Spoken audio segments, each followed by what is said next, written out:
Welcome back to the neighborhood. Our next guest is Carla Reinas from TD Bank. Carla, welcome to the neighborhood. Thank you so much. Thank you for coming by.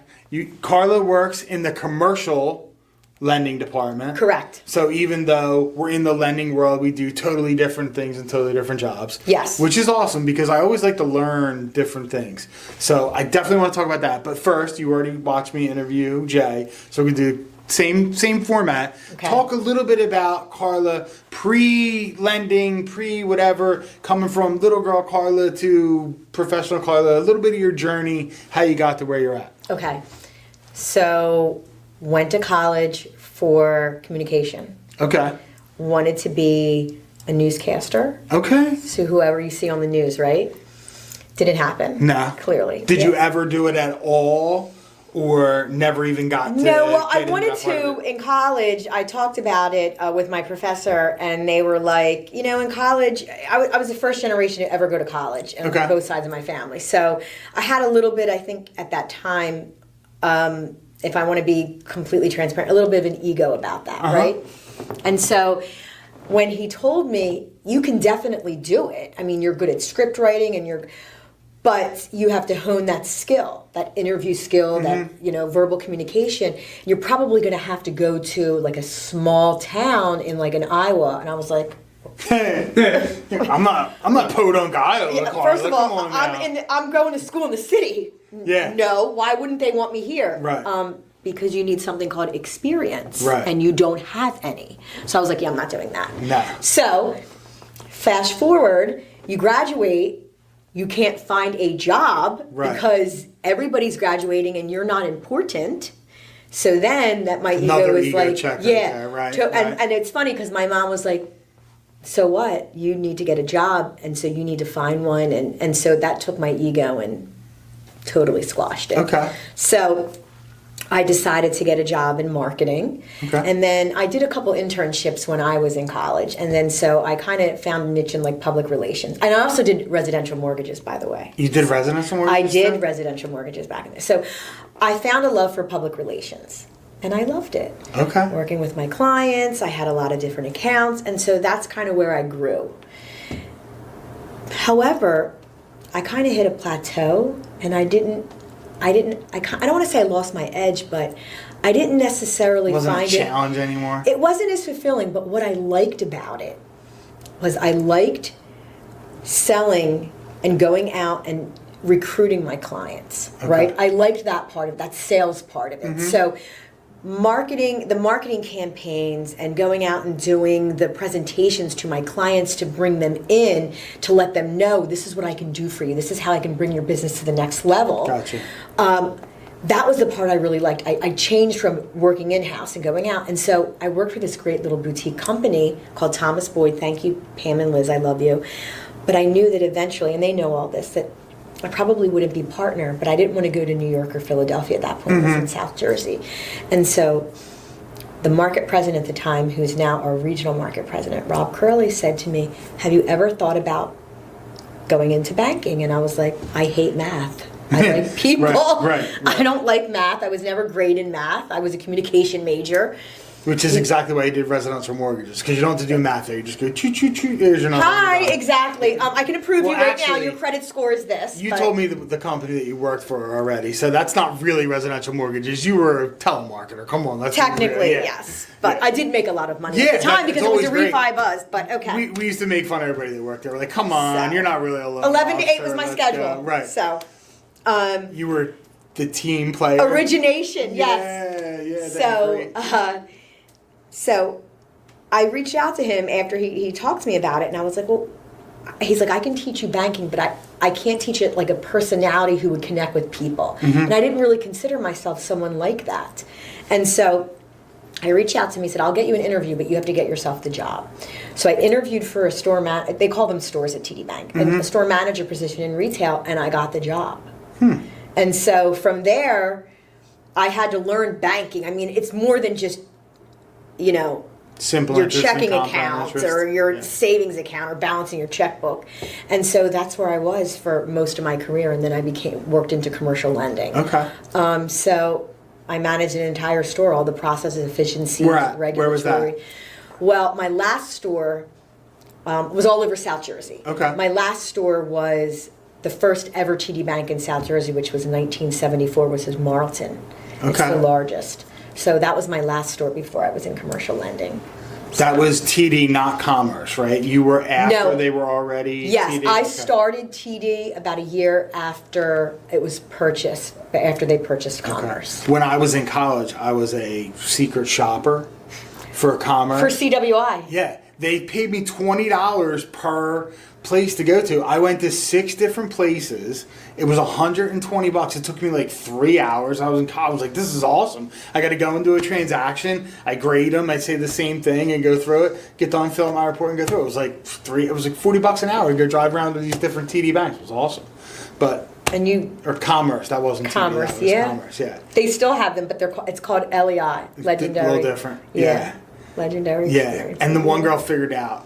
She That you were a called me. shopper? Yeah. She's like, you gave me a bad grade. I was like, I don't know what you're talking about. But if you would have said, may I help you, instead of what can I do for you, like you're supposed to, maybe you would have got a good grade. Yeah, there was a specific script that they wanted. They wanted everything, and And it's still similar that way. There's specific questions that we want the staff to ask because we want to have a legendary experience for everyone, exceptional, right? Sure. I feel like every company wants to create some sort of an exceptional experience for all their customers because that's what separates them from others, right? yeah, for So sure. it's the same thing. Now, the big banks do kind of get the knock of the big bank terminology. So what do you do personally to separate yourself and make the customer feel like they're having an individual experience instead of dealing with the big bank kind of thing? Well, I feel like I allow them to know who I am personally, and Okay. I deliver. It sounds a little bit cliche,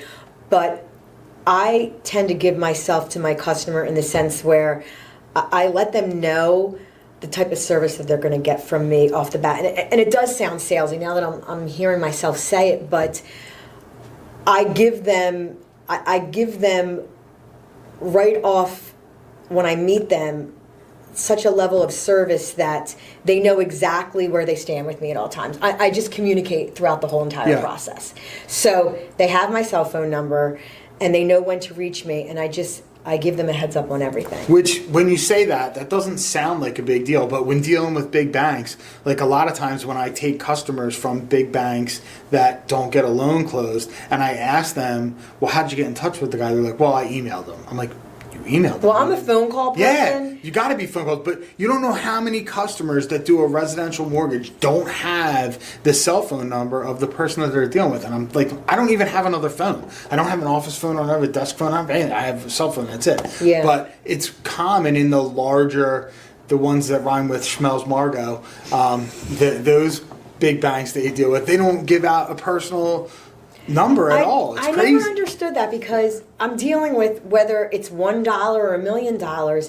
This is people's money, and this is people's time. And I mean, I want my customers. I mean, I have customers that call me weekends, on vacation, text message, phone calls. I call them back. I mean, until a loan is closed, and even afterwards, because I'm their relationship manager, and I take that serious. So I'm helping them not only with their lending, their business accounts. I'm their dedicated resource. So if they need a residential mortgage, I can ask them to reach out to you. If they need commercial insurance, I'm having them call Jay. If they need something environmental, I'm having them call another contact. I'm pulling in all the resources that I have and letting them know. So I'm their advocate. Right. And you really are, because I haven't even really talked to you about this before, but I referred you a client that was a very small number loan amount. And when I talk to most commercial people and I say, I have a $137,000 purchase in Camden, most of them go, don't call me with that shit ever again. But you were like, okay, cool, when can I call and talk to her? And I was like, awesome, cool, I'm really glad. And you attacked it like it was a $5 million Manhattan purchase. And you, even though it didn't work out in the end, you gave her incredible service, and she bragged about you to every person that I knew that was involved in referring that person to me that I couldn't help them with. That's wonderful. But they went through, and you really did give them the service that you're talking about. So that's awesome, because most commercial people are like, I don't talk to anyone under $500,000 because I have to do blah blah blah. No, every client is important. I want to treat every client the way I would want to be treated. Yeah. I mean, every client, and even even if I can't do something for them now, I'm going to refer them to other resources that can help them at the moment, which was what I believe I did for that particular client, because I do remember her. But no, everybody deserves the opportunity to be treated with respect. And so that's how I want to be treated. I'm treating them the exact same way. So as you were witnessing me interview Jay, what kind of things do you do for your personal well-being, for your mental health, to relax? Do you do like sword fighting or anything crazy? It's funny you mentioned sword fight. No, I probably should do some fencing. No, I work out a lot. Okay. I work out at least 3 days a week. Now, when you say work out, are you talking about like Zumba classes, or are you talking about I'm hardcore. You throw some weights around? So I wake up at 4:20. Throat punch a couple of strike a mannequins. throat. Yeah. No, I wake up at 4:20 Monday, Wednesday, Friday. Okay. I do cardio first, and then I do intense strength and weight training. Okay. And I'm home by 6:30. Okay.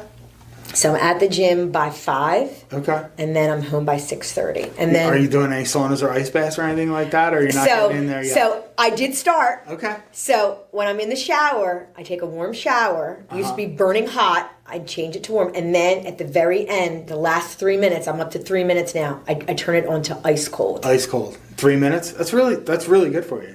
Okay. I haven't done the ice cold bath yet, because I'm redoing my bathroom right now, and I have a freestanding tub. I'm going to try that. Okay. But I haven't done it yet. But I started with the ice cold shower, like you said. I like it. And let me tell you, it's hard, and but it is refreshing, and it does help and then I try to roll, because you have to roll your muscles because they're really sore.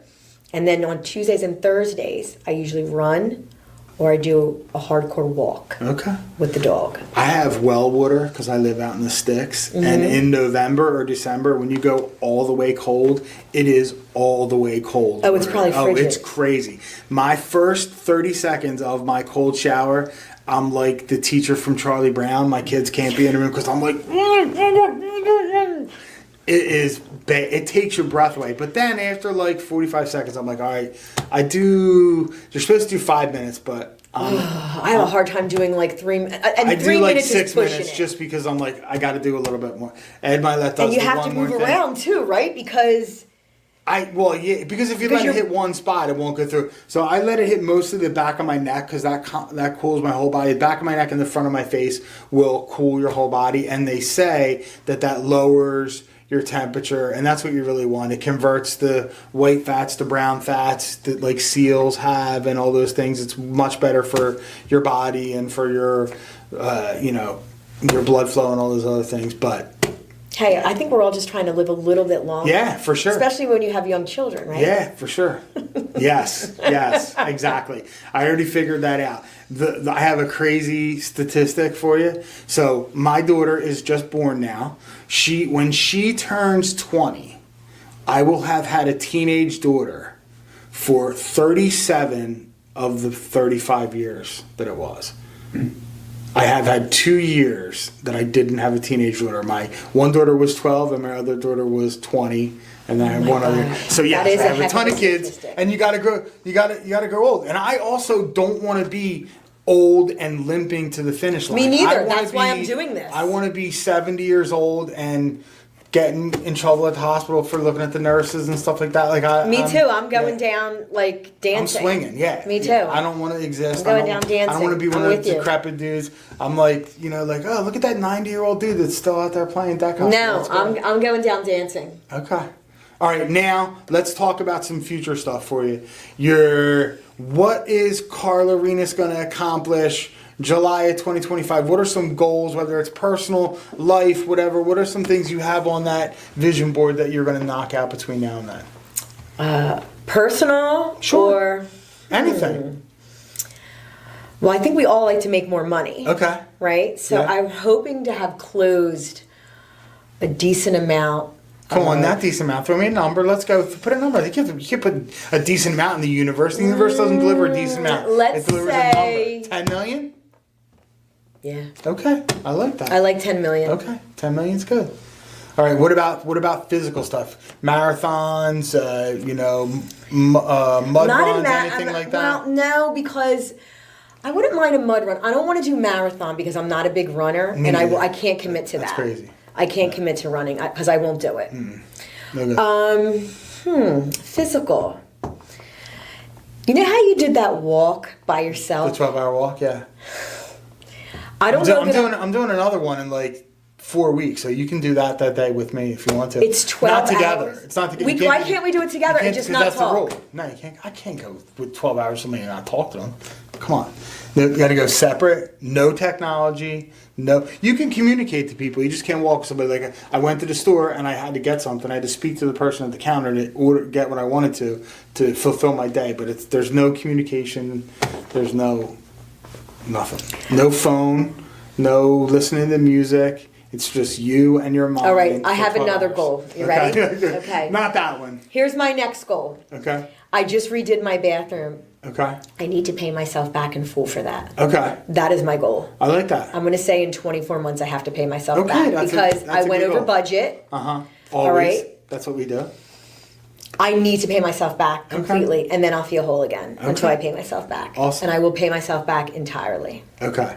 Now, to finish up with your personal question, I'm not going to go sports or music. I'm going to go total personal. You can do an interview with any person, alive or dead, who ever walked the earth. They could be famous. They could be whatever. You get to sit down with somebody for a half an hour and have a conversation with them. Who is the person? And give me 1 or 2 questions that you would ask them. Nelson Mandela. Nelson Mandela. I love it. If he had to go back in time, what would he change about his time when he was incarcerated? Okay. And then what life lessons can he teach us today about the apartheid? Okay. I love it. That is an awesome answer. That's pretty cool. That is pretty deep. You gave me like 4 different answers that I never would have expected, and that's the greatest part about asking people stuff about themselves, because you have these preconceived notions of people, and I have these stories that I tell, and then they give me the answers. I'm like, oh shit, I never would have guessed Nelson Mandela. You know what I mean? Yeah. But awesome. Carla, thank you so much Thank for you so stopping much by. for having me. Awesome. This was awesome. We'll be back next week in another edition of Mr. Mortgage's Neighborhood.